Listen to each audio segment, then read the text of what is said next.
کشمیر سمیت سندھ کے تمام دیگر شہروں سے اغوا ہونے والے افراد کی بازیابی کے لیے سجاول میں ہندو پنچایت اور سول سوسائٹی کی جانب سے احتجاجی ریلی نکال کر دھرنا دیا گیا۔ احتجاجی ریلی مامولاڈو چوک سے پبلک پارک تک نکال کر احتجاجی مظاہرہ کیا گیا۔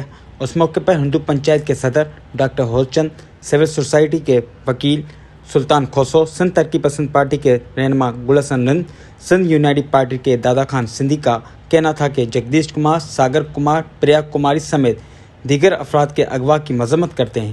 کشمیر دھرنے میں بیٹھے ہوئے افراد سے اظہار یکجہتی کرتے ہیں وہ اپنے آپ کو اکیلا نہ سمجھے، سندھ کی عوام ان کے ساتھ ہے۔ کراچی سے کشمیر تک سندھ کے عوام مغویوں کی بازیابی کے لیے میدان میں آ چکی ہے۔